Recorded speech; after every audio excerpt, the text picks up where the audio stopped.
Happy Monday. Here we are again. Energy reading for this week. Our last full week of January. And the card that I picked, I just got a new deck. I'm really excited to use it. It's the Archetypes deck by Kim Krans, and I love all of Kim Krans' work. So the card that came through for this week is the Dead End. And you can see it in hand, and you can see all the brambles.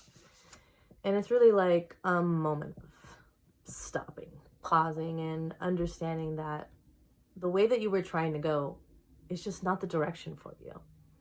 And sometimes when we are in our lives and we are making decisions and we have relationships to people, places, and things, we're like feeling so good about them, and then things change over time, and then there becomes a point where we know within ourselves that like it's literally a dead end. Going that direction, continuing that relationship, being with that thing, it's just no longer a match for you. It's no longer in your alignment. It's no longer where your path forward is. And sometimes it's very difficult for us to accept that. And I think now that we've moved into Aquarius energy, now that we've left behind the Capricorn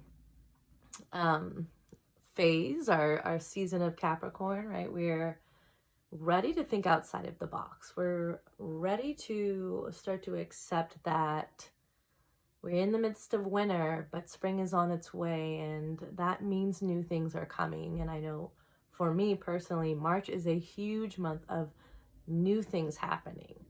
And what really has to happen is we have to remember that things need to complete.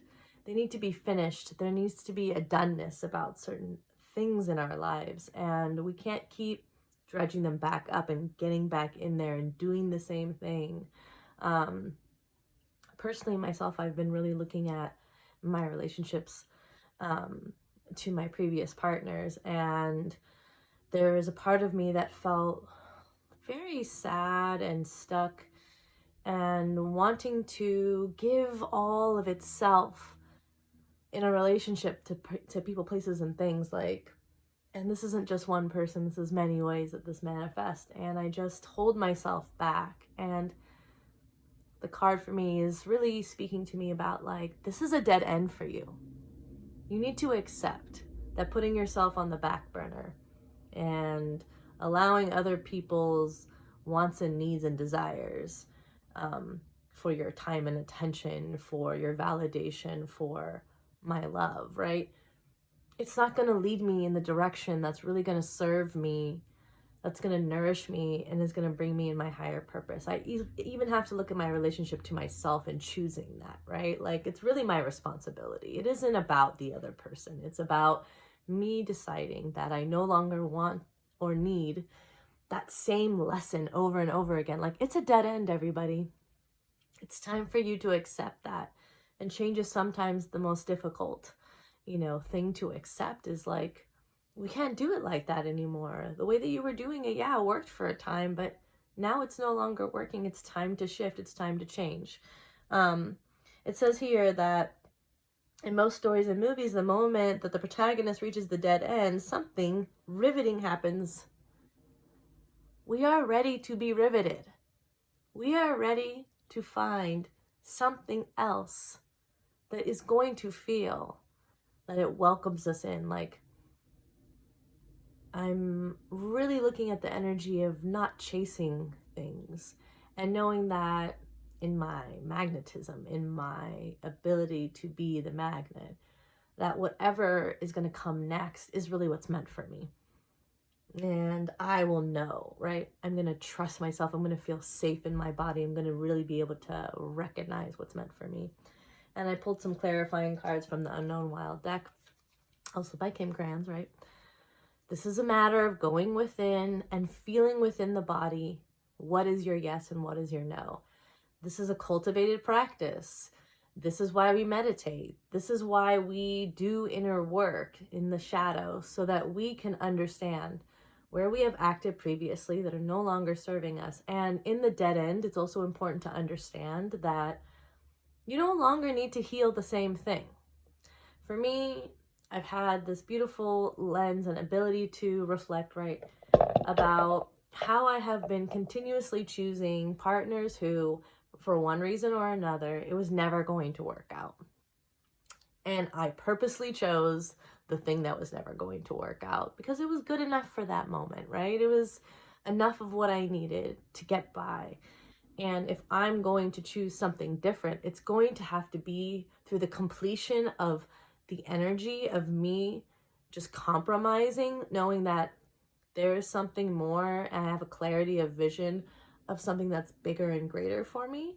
And I no longer have to just take the scraps or the 10% or just a little bit of what's going to feed me and nourish me, right? It's really my time to just allow myself to wait and have patience. Like, that is done. We're going to move forward. We're going to turn within. We're going to recognize that within our inner lights, it's also not for everybody. Your gifts are not for everybody. Your mercy, your compassion, your love, your grace. There are seasons to give those things to. And then there's seasons that you are really the first, like, you need to be fed first. It's just like when the oxygen mask falls from the plane, when they always tell you, you got to put the mask on yourself first. Otherwise, there's no helping anybody else. But to actually do that, like, that is, I think, a healing of the feminine for our generational, like, for the ancestry. Let us tap into the healed ancestors that are no longer depleted and giving from a space where they don't really have anything to give. When we are full, when we are giving to ourselves, when we're fully nourished, right? And we're choosing the things that we know, whether that's our diet, whether that's the things that we're intaking that are the media that we're taking in, when we are doing the things to balance ourselves within so that our mind doesn't go and just like take us on a journey, like a dramatic ride without really checking in with what's in balance within the body, right? We then get to move forward and really come from a space of listening to that inner wisdom. And I know I've been talking about this for weeks, like, you have inner wisdom. It's hard to believe it sometimes. Or we feel like we have to constantly check in with everyone else or get validated, or the fact that other people are their own lights. Like, we sometimes cling to them being the ones that know when we aren't the ones that know. And if my mentor has taught me anything, it's that we are equal. We are here to teach each other. And we're definitely here to share love. Like, let me teach you how to love me. Let me be clear about what that is. And here it is. Here's how to love me. And I'm not going to be, the kind of, recently I heard him speaking, it was like, let me be clear about how to love me, but also you be clear. Like, it's an invitation always when I speak about how to love me, for someone else to tell me how they desire to be loved as well. Like, what is your nourishment? How do you need to be nourished? And as long as it's in my wheelhouse of a yes, right? If it's in my availability, then of course we get to give an exchange that is so reciprocal, and then it's given from a place of a yes for both of us, right? Isn't that what we really want? Permission and consent in what we give, and what is a yes for us and what's a no. Like, I've learned lately that through things collapsing and friendships and relationships and collaborations, right? Like, if it's really not a yes for you, don't say yes. In the long run, at some point, when it's a no for you, that's going to be made clear, right? Even if we have to go through saying yes and then understanding later that it's a no for us, then you get to be in that clarity and that honesty. It's important to do that too, because you know what that is? It's the mature masculine, that emperor card, that availability to really be grounded, be clear, be forward moving in our energy. And really, this is what serves in the long run for our stability and our longevity. We making decisions and saying, yes, because we're afraid of what the other person is going to think about us. Those days are limited, my friends, especially if you're spiritually aware. Honesty is the policy. I've been a child who's grown up with little to no voice and little to no desire to even voice who I am and what I need to be loved. And as an adult, I see where that is no longer going to work, because I'm dissatisfied when I'm resentful, I'm bitter, I'm shut down in that space. So to love me, here is what you must do. Like, I want people who are going to be in my life that are going to be meeting themselves in their greatest awareness in order for me to meet me in my greatest awareness. And I want honesty and authenticity, right? I want people who are willing to try, because I'm willing to try. And people who are willing to experiment and do things that they've never done before, because I am that person too, right? Like, it's not that it always has to be about everyone being just like me, but in these key factors, especially authenticity and honesty, that's non-negotiable. Like, if you're not going to be able to say no when you mean no, and say yes when it's a yes for you, then it's unclear and it's confusing. And it's hard to really have a relationship with people who are unclear or trying to anticipate me. Like, the thing about people pleasing, when we get in that needy and desperate energy and someone's trying to read your energy to give you what you need, it's such a manipulation. It's such a toxic type of relationship, and it isn't really going to bring you joy. Not the people pleaser and not the person who's receiving it. And this is a Chariot year, my friends. This is the 7 card of the tarot. It's a 7 year, right? The Chariot is about examining your motivation to doing and being who you are, your Chariot. And if the wheels are falling off, if you're in imbalance, you need to pay attention. Because the victory that you're wanting, the goal that you're striving for, the things that you want to manifest in your life, if your carriage is falling apart, you aren't going to be able to receive those things when they come into your field. So this is about taking exquisite care of ourselves and listening more deeply. And understanding, this is the lesson lately for me. Where have I been self-sabotaging? Where have I been in self-destruction? Where have I been harming myself? Where have I been choosing punishment? Because as a child, I was punished when I wasn't obedient, right? And under constant threat of someone being like angry at me. And now it's more important to me and more interesting to me for me to be honest and to ask and to clarify and to be able to take responsibility where I haven't been able to take responsibility before in order to have a quality of life. Like, if I'm falling apart from the inside out, I'm really not going to have a good quality of life. If I am holding myself back and being resentful and consuming my anger back into me, my digestion system, my inner system is not going to be happy and harmonious, right? Literally, and I've been teaching about the chakras. First, your chakras show you where you are imbalanced through emotions. If your mind is overwrought, if you're in anxiety, if you have digestion problems, if you're feeling pain. Then it's going to go to a deeper, louder signal. Like, dis-ease first is feeling ill in the body, and then it becomes manifested through actual diseases, sicknesses.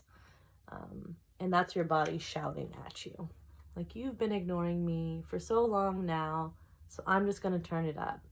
And again, it's too hard on our systems for us to continue to neglect. If we are trying to embody and ascend and have a life that is connected to source, the source within, the source without, everyone else, to be in community, to love everybody, if we want the energy to do that, you're first going to have to listen to this right here, because this is your vessel. And if your vessel isn't clear and clean, you can't receive ancient wisdom. You can't receive your inner knowing. You can't even be clear because you're not clear about what you need. And the self-punishing and the self-destructiveness, it's really the dead end. That's the dead end. Like punishing ourselves and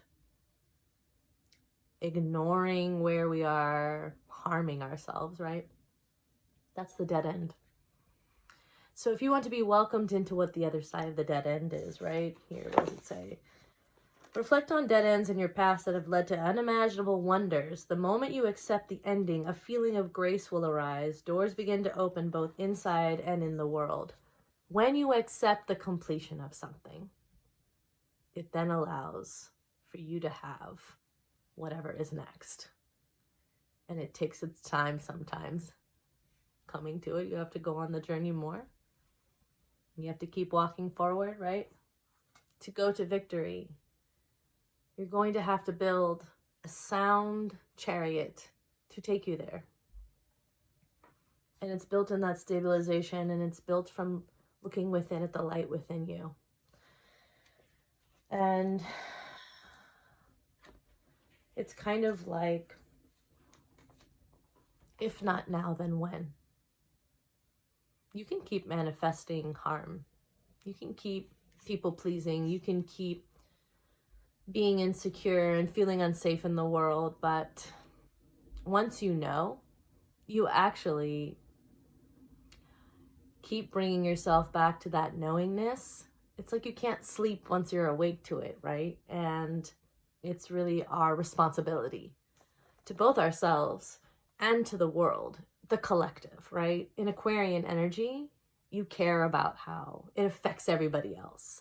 And to really care and to bring our mindfulness in that care, right? We really need to start being responsible.